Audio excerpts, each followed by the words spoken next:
Assalamualaikum warahmatullahi wabarakatuh.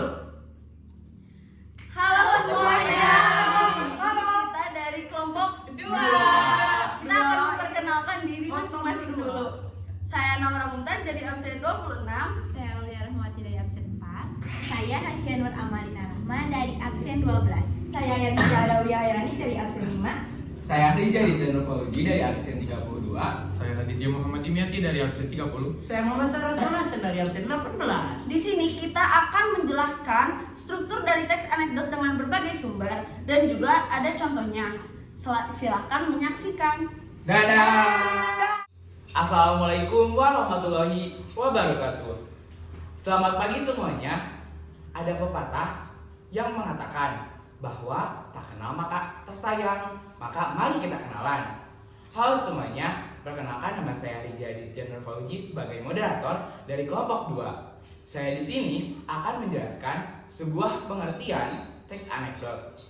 Nah, pasti kalian bertanya-tanya kan, kenapa teks anekdot disebut teks anekdot? Kenapa tidak disebut teks deskripsi, teks eksplanasi, teks observasi, dan teks lainnya? Jadi, teks anekdot disebut teks anekdot sesuai dengan pengertiannya. Teks anekdot adalah sebuah teks atau kisah yang mengandung sifat lucu.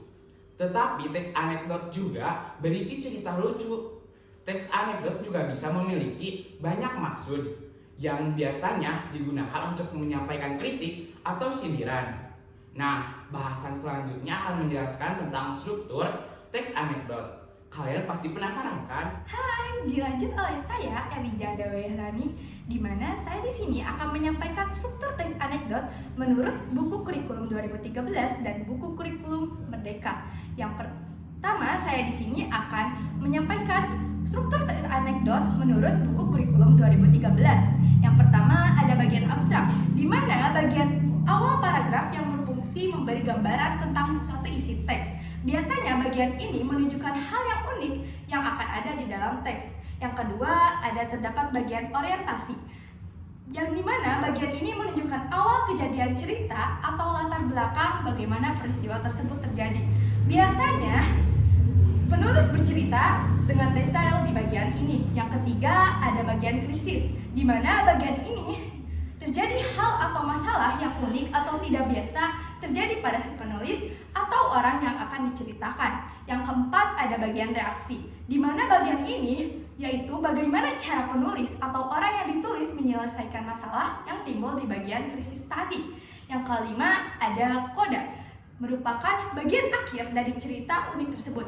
Bisa juga memberi kesimpulan tentang kejadian dialami penulis atau orang yang dipenulis.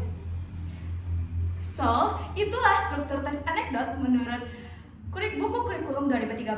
Selanjutnya ada menurut buku kurikulum Merdeka loh. Kalian penasaran gak sih tentang selanjutnya ya? Halo semuanya, saya Naura Mumtaz. Di sini saya akan menjelaskan struktur teks anekdot menurut kurikulum Merdeka. Yang pertama ada orientasi. Orientasi merupakan bagian anekdot yang berisi pengenalan kondisi atau karakter tokoh, penggambaran hal-hal terikat dengan apa, kapan, di mana, siapa, mengapa, bagaimana, dan gambaran tentang masalah yang akan dihadapi tokoh dengan contoh seperti di layar berikut. Next. Lalu yang kedua ada komplikasi. Komplikasi berisi masalah yang dihadapi tokoh. Pada bagian ini, penulis menyampaikan puncak cerita yang mengundang tawa sekaligus kritikan terhadap topik yang diangkat. Bagian ini juga disebut dengan krisis dan reaksi. Krisis atau komplikasi merupakan bagian yang berisi kekonyolan yang menggelitik dan mengundang tawa. Tanggapan atau respons atau kritik yang dinyatakan sebelumnya disebut sebagai reaksi. Reaksi dapat berupa sikap mencela atau menertawakan, dengan contoh seperti di layar ini. Lalu yang ketiga ada evaluasi. Evaluasi berisi komentar terhadap isi atau pesan dari fenomena yang telah diceritakan. Bagian ini disebut juga sebagai koda. Namun, bagian ini bersifat pilihan dapat ada ataupun tidak ada, ataupun yang disebut dengan opsional. Dengan contoh seperti di layar ini. berikutnya ada persamaan ataupun perbedaan dari struktur teks anekdot dari dua sumber yang telah saya dan Elijah jelaskan, yaitu dari sumber kurikulum Merdeka dan sumber kurikulum 2013. Hai guys, perkenalkan nama saya Aulia Rahmawati. Saya di sini akan menjelaskan tentang perbedaan dan persamaan teks anekdot. Perbedaan teks anekdot. Nah, yang pertama, pada sumber kurikulum 2013 terdapat 5 poin struktur, yaitu abstraksi, orientasi, krisis atau komplikasi, reaksi, dan koda, sehingga lebih rinci dan sedikit lebih kompleks. Dan sedangkan pada kurikulum Merdeka terdapat 3 poin, yaitu orientasi, komplikasi, dan resolusi, sehingga lebih simpel dan berbobot. Nah, yang kedua, pada kurikulum 2013 lebih spesifik dan akurat. Nah, dalam teks anekdot juga terdapat persamaan, yaitu yang pertama terdapat penjelasan pada struktur yang memenuhi aspek-aspek pembuatan anekdot, dan yang kedua terdapat 2 poin yang sama, yaitu orientasi dan komplikasi. Oke, nah selanjutnya teman saya akan menjelaskan tentang ciri khas karakteristik dari teks anekdot. Halo, perkenalkan nama saya Raditya Muhammad Dimyati. Saya di sini akan menjelaskan ciri khas karakteristik teks anekdot. Yang pertama, teks anekdot bersifat humor atau lelucon. Artinya, teks anekdot berisikan kisah-kisah lucu atau bualan. Dan yang kedua, bersifat menggelitik. Artinya, teks anekdot akan membuat pembacanya merasa terhibur dengan kelucuan yang ada dalam teks. Dan yang ketiga, bersifat menyindir. Dan yang keempat, bisa jadi mengenai orang penting. Dan yang kelima, memiliki tujuan tertentu. Dan yang keenam, kisah cerita yang disajikan hampir menyerupai dongeng. Selanjutnya, teman saya akan menyebutkan contoh-contoh dari teks anekdot. Halo semuanya, perkenalkan nama saya Hasya Nur Amalina Rahman dari 101 kelompok 2 Bahasa Indonesia. Saya di sini akan menjelaskan contoh teks anekdot yang berjudul Kipas Angin di Sekolah. Di dalam teks anekdot ini terdapat ciri khas teks anekdot yang berupa kata kerja aksi. Contohnya ada kata mengajar, memadai, dan mendukung. Lalu pada paragraf 2 teks anekdot ini terdapat kata kerja aksi juga ada mengajar.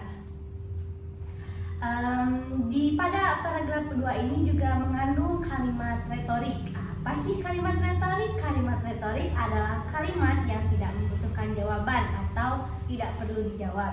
Contohnya, mengapa ya kipas angin ini tidak dingin? Nah, pada paragraf terakhir juga mengandung kata kerja aksi yang berupa tertawa. Bisa kalian lihat teksnya di sebelah sini. Lalu ada contoh teks anekdot yang berbentuk meme. Bisa kalian lihat. Selanjutnya ada kesimpulan yang akan disampaikan oleh teman saya. Terima kasih. Bismillahirrahmanirrahim. Assalamualaikum warahmatullahi wabarakatuh. Perkenalkan, nama saya Muhammad Sarazvan Ahsan dari kelompok 2 Bahasa Indonesia kelas 11. Jadi, teks anekdot adalah cerita atau kisah yang mengandung sifat lucu. Meskipun teks anekdot memiliki sifat yang lucu, tetapi teks anekdot juga bisa memiliki banyak maksud yang biasanya digunakan untuk menyampaikan kritik. Karena saya dan teman saya sudah memiliki dari 2 sumber struktur teks anekdot, menurut kalian apa ya struktur yang kemungkinan kita lebih setuju untuk dipakai pembelajaran kita ke depannya? Yes, jawabannya. Kita pilih kurikulum Merdeka karena di kurikulum Merdeka struktur teks anekdot lebih spesifik, singkat, dan sesuai dengan sistem kurikulum pembelajaran yang kita pakai, itu kurikulum Merdeka. Mungkin sekian dari materi struktur teks anekdot beserta contoh-contohnya. Terima kasih sudah menonton video presentasi dari kami. Mohon maaf bila ada kesalahan kata ataupun ucapan, dan kami juga menerima kritik, saran, serta pertanyaan. Wassalamualaikum warahmatullahi wabarakatuh. Goodbye.